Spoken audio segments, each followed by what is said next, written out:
నమస్తే, welcome to రహస్యవాణి. మన దేశంలో మహారాష్ట్రలోని తేర్ మరియు ఆంధ్రప్రదేశ్లోని చేజర్ల రెండు స్థలాలను ఒకప్పటి బౌద్ధ చైత్య గృహాలు తరువాత హైందవ శైవాలయాలుగా మార్చబడ్డవి. చేజర్లలోని శైవాలయాన్ని కపోతేశ్వరాలయం అంటారు. ఇక్కడి గర్భగుడిలోని లింగమ శిబి చక్రవర్తి శరీరం నుండి ఉద్భవించిందని స్థల పురాణ గాథ.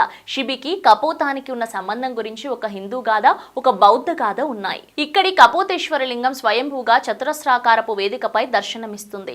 అభిషేక జలం వెలుపలికి వెళ్లే మార్గం లేదు. ఈ లింగం గుండ్రంగా కాకుండా కరచరణాలు, శిరస్సు లేని మనిషి మొండెము వలె పలకగా ఉంటుంది. ఈ లింగాకృతి చుట్టూ మాంసము తీసి ఇచ్చినట్లు గుంటలు ఉంటాయి. శిబిర చక్రవర్తి తన భుజాలను నరికి ఇచ్చినట్లుగా లింగాకృతికి కుడి ఎడమల రెండు బిలాలుంటాయి. ఇందులో కుడి బిలములో ఒక బిందె నీరు మాత్రమే పడుతుంది.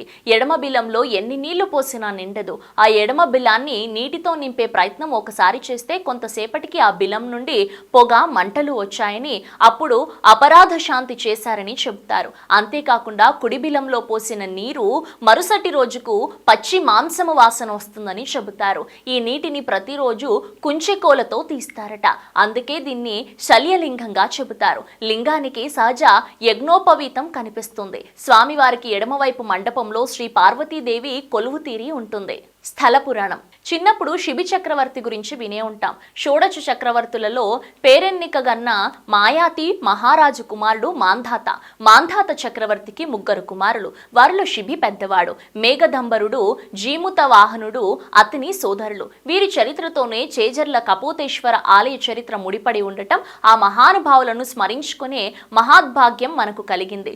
మాంధాత తర్వాత జ్యేష్ఠపుత్రుడైన శిబి రాజ్యాధికారానికి వచ్చాడు. ప్రజారంజకుడైన శిబి చక్రవర్తి పాలనలో ప్రజలు సుఖ సంతోషాలతో తులతూగుతున్నారు. అన్న అడుగుజాడల్లో నడుస్తూ తమ్ముళ్ళు ఇద్దరు ప్రజల గౌరవాధారాలను పొందుతున్నారు. అటువంటి సమయంలో మేఘదంబరునికి పుణ్యక్షేత్ర సందర్శన చేయాలనే కుతూహలం కలగటంతో తన కోరికను అన్నగారికి విన్నవించుకుని అనుమతినివ్వవలసిందిగా కోరాడు. తమ్ముని కోరిక సముచితమని భావించి దేశాటకానికి అవసరమైన ధనాన్ని 1500 మంది పరివారాన్ని ఇచ్చి వెళ్లిరమ్మని ఆశీర్వదించాడు శిబి చక్రవర్తి.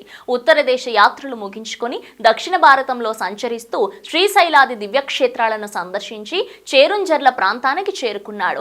ఈ ప్రాంత ప్రకృతి రమణీయతకు, ప్రశాంతతకు ఆ కృష్ణ మానసుడైన మేఘదంబరుడు కొంతకాలం ఈ ప్రాంతంలోనే ఉండాలని నిర్ణయించుకుని తన పరివారాన్ని అందుకు ఏర్పాటు చేయమని ఆజ్ఞాపించాడు. కొద్ది రోజుల పరిసరాల్లోని కొండలు, కోణాల్లో సంచరిస్తూ అక్కడ దేవరకొండ కోణలోని గుహల్లో తపస్సు చేసుకుంటున్న తాపస్సులను చూసి సంభాషించి మానసిక ప్రశాంతతను పొందాడు. అనంతరం తన పర్ణశాలకు వచ్చిన మేఘదంబరుడు తాను కూడా తపస్సు చేయాలనే సంకల్పానికి వచ్చాడు. మరుసటి రోజే ఒక ప్రశాంతమైన గుహలోకి ప్రవేశించి తపస్సు ప్రారంభించాడు. కొద్ది కాలంలోనే ఆ ప్రాంతంలోని ముళ్లతో చెలిమి ఏర్పడింది. అనతి కాలంలోనే తపస్సిద్ధి పొందిన మేఘదంబరుడు శైవాక్యాన్ని పొందాడు. ఆయన అనుచరులు అక్కడున్న వారి సహాయంతో మరణించిన అతని భౌతికాయానికి దహన సంస్కారాలు జరిపించారు. ఆశ్చర్యంగా ఆ చిత్తాగ్ని మధ్య నుండి ఒక అద్భుతమైన శివలింగం ఆవిర్భవించింది. ఆనందాశ్చర్యాలకు లోనైన పరిసర ప్రజలు, మునులు ఆ లింగాన్ని మేఘదంబేశ్వర లింగమని స్తుతించి అతను తపస్సు చేసిన గుహలోనే ప్రతిష్ఠించి పూజలు చేయసాగారు. అదే ఈనాడు మేఘాల మల్లేశునిగా కొలువబడుతున్న లింగం. ఇది కుమారస్వామి కొండకు పడమరగా 3 కిలోమీటర్ల దూరంలో ఉంది. ఇప్పటికీ ఈ ప్రాంతంలో వర్షాలు లేకపోతే పరిసర గ్రామస్తుల మేఘాల మల్లేశుని కొండకు వెళ్లి నవధాన్యాలతో పాయసం, పులగం తయారు చేసి కొండ చెట్టులపై పోసి జుర్రుతారు. వారు ఇంటికి చేరుకునే లోపల భారీ వర్షం కురవటం నేటికి సత్యంగా ఈ ప్రాంతీయులు చెప్తారు. ఇక్కడే జీమూత వాహనుని గుహ కూడా ఉంది. జీమూత వాహనుడు శిబి చక్రవర్తి చిన్న తమ్ముడు. మేఘదంబరుడు లింగాకృతిని పొందగానే ఆయన వెంట వచ్చిన పరివారం అంతా ఖిన్నులయ్యే వేగంగా రాజధానికి చేరుకుని జరిగిన వృత్తాంతాన్ని అంతటిని మహారాజైన శిబి చక్రవర్తికి విన్నవించారు. తమ్ముని మరణానికి శోకించిన శిబి చక్రవర్తి కొంత సమయానికి తేరుకొని సోదరుడు లింగ రూపాన్ని పొందటాన్ని విని ఆశ్చర్యపోయాడు. చిన్న తమ్ముడైన జిమూత వాహనుని పిలిచి చేరుంజర్ల వెళ్లి జరిగిన వృత్తాంతాన్ని సమగ్రంగా తెలుసుకుని రమ్మని పంపించారు. జీమూత వాహనుడు పరివారంతో బయలుదేరి వేగంగా చేరుంజర్ల చేరుకున్నాడు.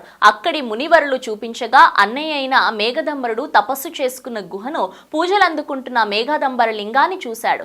అన్న అదృష్టాన్ని ఎంతో మురిసిపోయాడు. స్థల ప్రభావమో లేక పూర్వ జన్మ పుణ్యఫలమో కాని జీమూత వాహనునికి కూడా ఆ ప్రదేశంలోనే తపస్సు చేయాలనే సంకల్పం కలిగింది.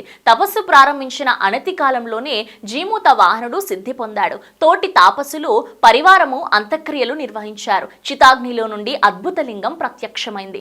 ఆశ్చర్యపోయిన అక్కడి వారు జీమూత వాహనుడు తపస్సు చేసిన గుహలోనే ఆ లింగాన్ని ప్రతిష్ఠ చేసి పూజించసాగారు. శిబి చక్రవర్తి చేరుంజర్ల పరిసర ప్రశాంత ప్రకృతికి ఆకర్షించబడి అక్కడే కొంతకాలం ఉండాలని నిర్ణయించుకున్నాడు. ఆ పరిసరాల్లో ఏవో దివ్య శక్తులున్నాయని, తన తమ్ముళ్ళిద్దరూ లింగరూపులుగా మారిన ఈ క్షేత్రంలోనే తాను 100 యజ్ఞాలు చేయాలని నిర్ణయించుకున్నాడు.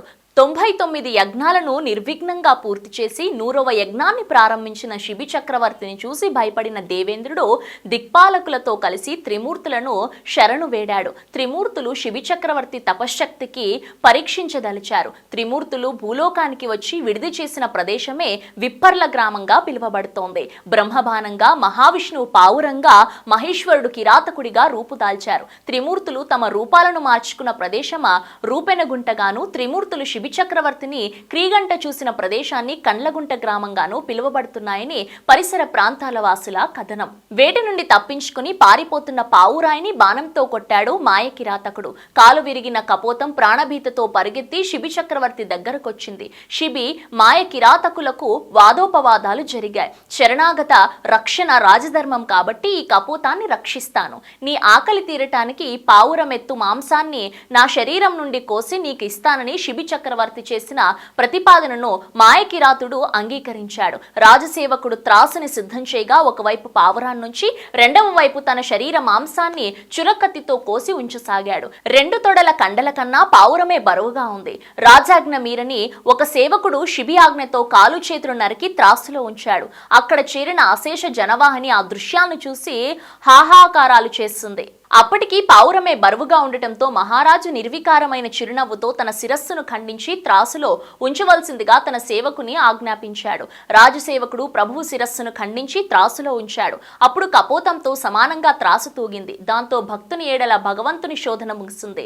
శంఖ చక్రధారి అయ్య శ్రీ మహావిష్ణువు త్రిశూలధారి అయ్య ముసిముసి నవ్వులతో శంకరుడు బాణరూపాన్ని వీడి చతుర్ముఖుడు ప్రత్యక్షమయ్యాడు. దేవతలు పుష్పవర్షం కురిపించారు. తనకు, తన సమస్త పరివారానికి, ఋత్వికులకు కైలాస ప్రాప్తిని కోరాడు శిబి చక్రవర్తి. తథాస్తు అని ఆశీర్వదించారు త్రిమూర్తులు. చేతులు కాళ్ళు లేని శిబిమొండానికి దేవతలందరూ ఆకాశగంగ జలంతో అభిషేకం చేశారు. ఆ అభిషేక జలమే ఓంకార నదిగా ఓగేరుగా చేరుంజర్లలో ప్రవహిస్తోంది. ఆంధ్ర మహాభారతంలోని అరణ్య పర్వంలో కూడా ఈ కథ కనిపిస్తోంది. అంతుచిక్కని రహస్యాలు, మరెన్నో మనకి తెలియని పురాతన కట్టడాలు, వాటి వెనక దాగిన నిజాలు, పూర్వీకుల ఆచారాలు, మరెన్నో మూఢ విశ్వాసాలు, ఇలా కాలగర్భంలో కలిసిపోతున్న రహస్యాల కొరకు సబ్స్క్రైబ్ చేయండి రహస్యవాణి ఛానల్.